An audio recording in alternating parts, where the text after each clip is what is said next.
வணக்கம்.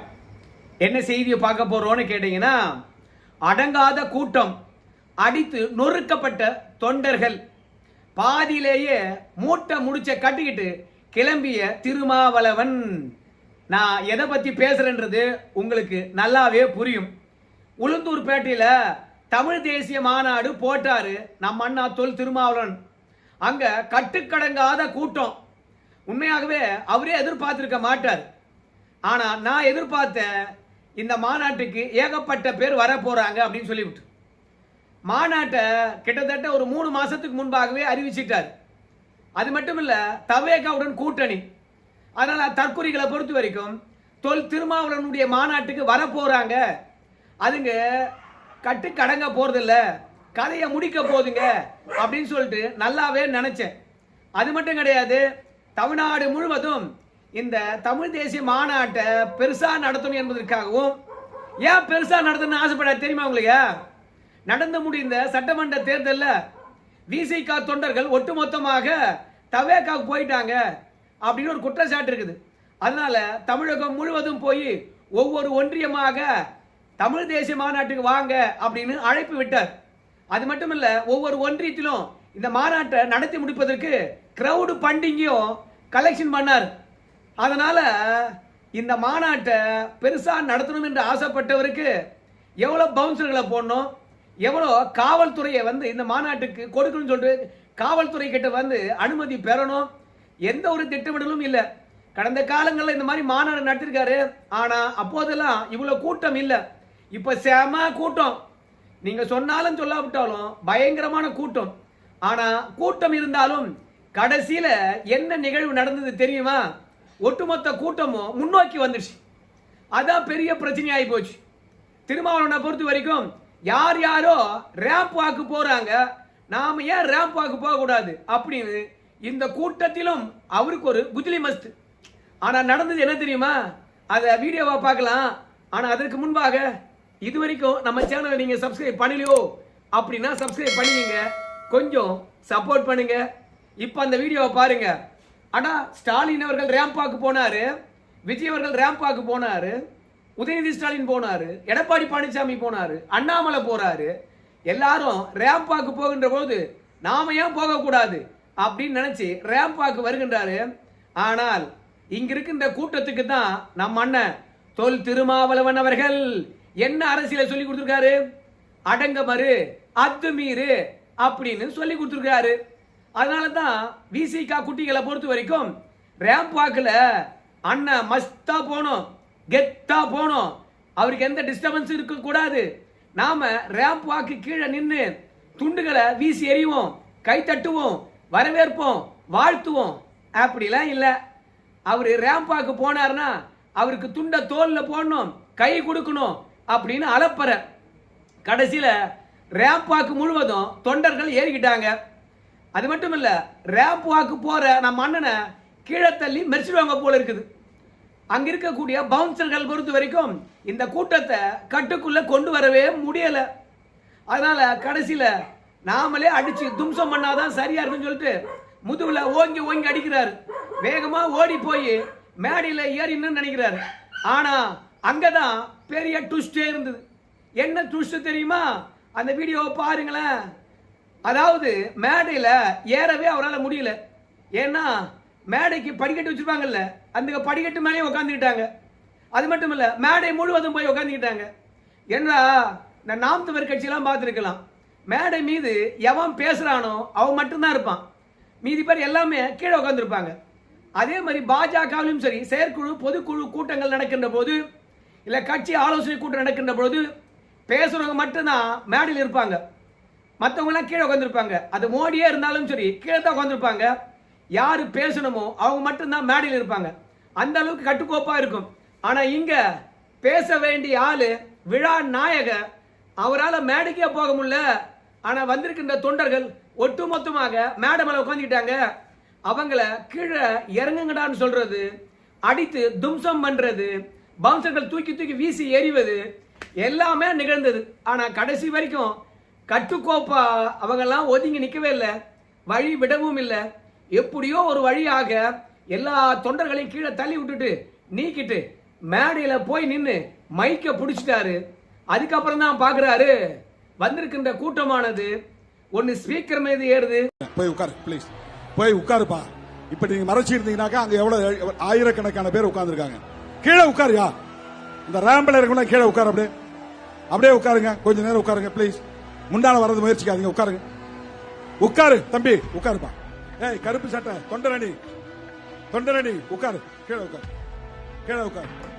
ஒன்னு வந்து பாத்தீங்கன்னா போட்டிருக்கின்ற சாரத்தின் மீது ஏறுது, பேனர் மீது ஏறுது, லைட் போட்டிருக்காங்க, லைட் கம்பத்து மேல ஏறுது. நம்ம திருமாவளவர்களை பொறுத்த வரைக்கும் கிட்டத்தட்ட 2 மணி நேரமாக கீழே இறங்குங்க, டேய் கரண்ட் போகுது, அடா பேனர் மேல ஏறாதீங்கடா, டேய் அந்த லைட் மேல ஏறாதீங்கடா, டேய் அந்த கேமராமேனுக்கு வழி விடுங்கடா, டேய் மேடை விட்டு தள்ளி போங்கடா, முன்ன வராதீங்கடா, இப்படியே சொல்லி சொல்லி அவர் அப்படியே அசந்துட்டாரு. ஒன்னு மேடைக்கு மேலையும் கூட்டம், மேடைக்கு கீழவும் கூட்டம். இந்த மனுஷனுக்கு ஏர் கூலர் போட்டிருக்காங்க, ஏசி போட்டிருக்காங்க, ஆனா எதுவுமே வேலைக்காகல. கடைசியில மயங்கிய போயிட்டாரு. டேய் ஏதாவது அசம்பாவிதம் நடந்துட போதுடா பாவீங்களா, ஓரமோங்கடா அப்படின்னு நிர்வாகிகள் வந்து அங்க இருக்கின்ற தொண்டர்களை புடிச்சு புடிச்சு தாடுறாங்க. கடைசியில தண்ணி கொடுக்குறாங்க, துண்டுல வீசுறாங்க. அதுக்கப்புறம் ஐயா சேர்ல உக்காந்துடுறாரு. டேய் எதுக்குடா மாநாடு போட்டோம், நம்ம தேவையாடா நமக்கு? கட்சியில தொண்டர்கள் இல்ல, ஒட்டுமொத்த பேரும் டிவி கேக்கு போயிட்டாங்க, பாக்குறியா எங்க தொண்டர்களை, நான் வந்து ஒரு மாநாடு போறேன் பாரு அப்படின்னு சொல்லிட்டு கூட்டத்தை கூட்டி காட்டணும்னு சொல்லிட்டு கடைசியில உயிர் விட்டுருப்போமாடா அப்படின்ற எண்ணம் மட்டும்தான் நம்ம அண்ணன் தொல் திருமாவளவன் அவர்களுக்கு வந்திருக்கும். ஆனா இந்த மாநாட்டை பெருசா நடத்தலான்னு ஆசைப்பட்டார் பொழுது எந்த அளவுக்கு பெருசு என்று பார்க்கும்போது கிட்டத்தட்ட ஒரு 125 தீர்மானங்கள் ஏற்றிருக்குன்னா பாருங்க. அப்போ விடிய விடிய மாநாட்டில் தீர்மானங்களை வாசிப்பது, அந்த தீர்மானத்தை வலியுறுத்தி பல பேர் பேசுவது, கடைசியில் திருமாவளவன் பேசுறது, மாநாடு காலையில் 6 மணிக்கு தான் முடிகிற மாதிரி இருந்திருக்கும். அவ்வளவு அழைப்பாளர்கள், அவ்வளவு பாட்டு கச்சேரிகள், அவ்வளவு கவிதை மன்றங்கள், அவ்வளவு பட்டிமன்றங்கள் என்று சொல்லிவிட்டு ஏகப்பட்ட நிகழ்வுகளை ஏற்பாடு பண்ணி வச்சிருந்தாரு. ஆனால் இந்த நிகழ்ச்சியில வந்து பங்கெடுக்கக்கூடிய யாருக்கும் அந்த மேடை மேல இடமே இல்லை. கடைசியில திருமாவளவனே சொல்லிட்டார், ஏப்பா எல்லா சிறப்பு நிகழ்ச்சிகளும் ரத்து. இப்ப சிலம்பம் பாக்குறீங்களா, அப்போதும் அந்த கூட்டமானது கலைந்து போகல. பரதநாட்டியம் பாக்குறீங்களா, பரத நாட்டியம் பாக்குறீங்களா, அப்போதும் அந்த கூட்டமானது கலைந்து போகவே இல்லை. கடைசியில உரையாற்றினா தான் இவங்க கலைஞ்சு போவாங்க அப்படின்னு சொல்லிவிட்டு திருமாவளவனை பொறுத்த வரைக்கும் நம்ம யாருடன் கூட்டணி இத்தனை நாளும் சொல்லாம இருந்தாரு, இந்த மாநாட்டில் சொல்லிடுவோம் அப்படின்னு சொல்லிட்டு நேற்று உடைச்சி பேசிட்டாரு. தவேகாவுடன் தான் நாம பயணிக்க போறோம் அப்படின்னு சொல்லிட்டார். இத்தனை நாளும் ஆளுங்கட்சியுடன் கூட்டணியில் இருந்தோம், ஆனா இனிமே ஆளுங்கட்சியாக மாறுவோம் அப்படின்னு திருமாவளவன் அவர்கள் வந்து அந்த கூட்டத்தினர் மத்தியில தன்னுடைய எதிர்கால திட்டத்தை பற்றி சொல்லியிருக்கின்றார். இப்போ வந்த ரிசல்ட் மாதிரி இனிமே வருமா எனக்கு தெரியல. ஏன்னா கொஞ்சம் எடப்பாடி பழனிசாமி ஒத்துழைத்திருந்தார் என்றால் திருமாவளவன் முதலமைச்சர், அதிமுக இருக்கிறவங்க அத்தனை பேரும் அமைச்சர் பெருமக்கள். ஆனா விசிகாவை முதலமைச்சர் ஆகிட்டு நான் எப்படி அமைச்சராயிருப்பது அப்படின்னு எடப்பாடி பழனிசாமி கேட்கிறார்.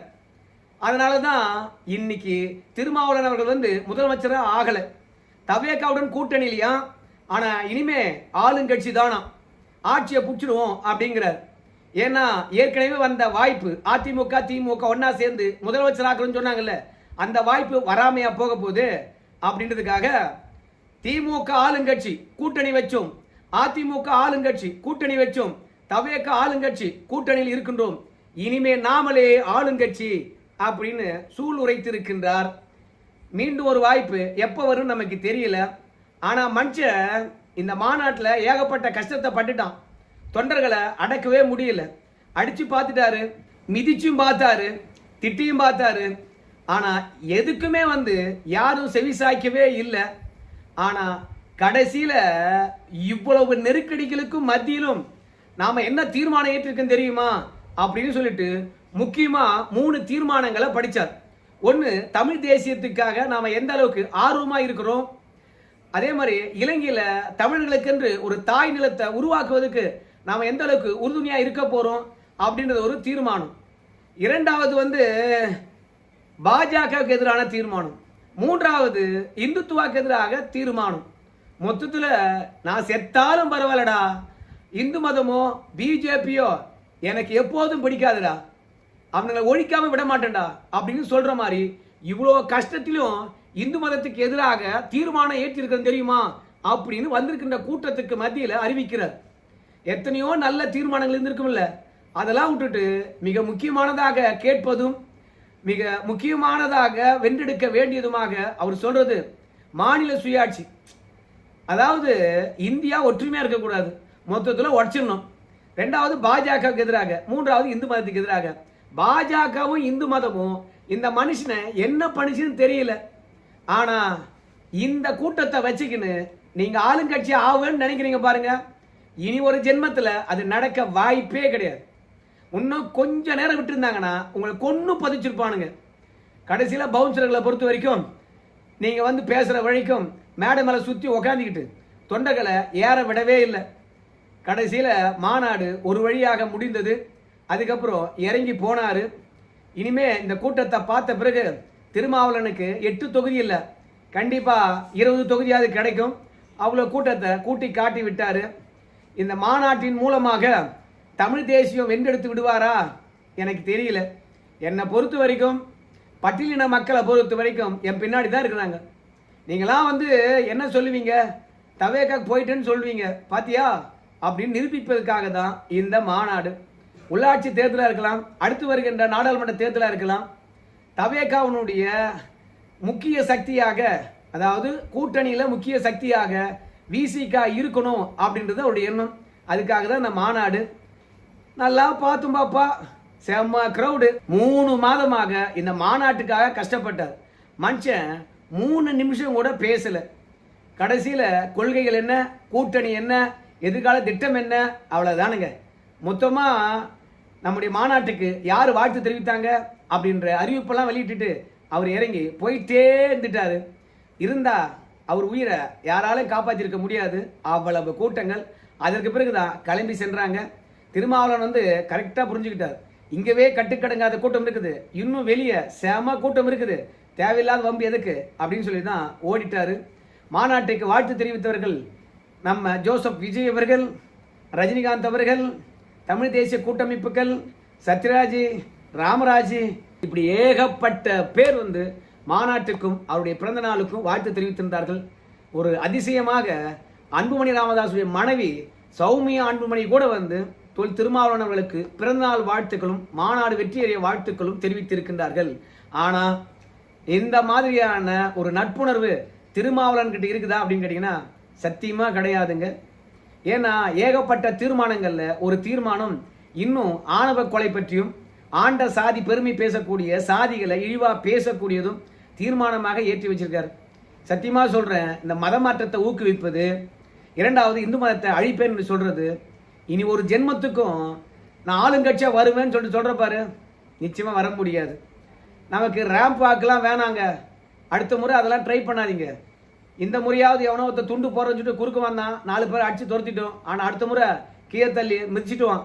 65 வயசாச்சு, கொஞ்சம் அடக்கி வாசிங்க அப்படின்னு சொல்லிட்டு இந்த தமிழ் தேசிய மாநாடு அவருக்கு பிரயோஜனமா தெரியல, தமிழ்நாட்டு மக்களுக்கு பிரயோஜனமா தெரியல. மொத்தத்தில் எவனோ கொடுத்தா மாநாடு நடத்துறதுக்கு காசு, அந்த மாநாட்டுக்கு அந்த காசை செலவழித்து கரியாக்குறது தான் மிச்சம். ஸோ மொத்தத்தில் அவருடைய ஸ்ட்ரென்த்தை காட்டிட்டாரு, அந்த நிம்மதி மட்டும்தான். சரிங்க, இந்த மாநாட்டுக்கு திருமாவளவன் பட்ட பாடும், அங்கே கூட்ட நெரிசலில் வந்த தொண்டர்களை அடித்து நொறுக்குனதும், எப்பா முழுசையா பேச முடியாது நான் போறேன் அப்படின்னு சொல்லிட்டு மூட்டை முடிச்சு கட்டிக்கின்னு போனதும் எதை காட்டுது? பக்குவம் இல்லாத கூட்டமா, இல்லை திருமாவளவன் அவர்கள் இப்படிதான் ஒரு கூட்டத்தை வளர்த்து வைத்திருக்கின்றாரா? இந்த அத்துமீறல் என்பது இந்த மாதிரி சாதிகளுக்கு எதிராக அத்துமீற சொன்னதும் அடங்க மறுக்க சொன்னதும் இன்னைக்கு மாநாட்டில் வெளிப்பட்டதா?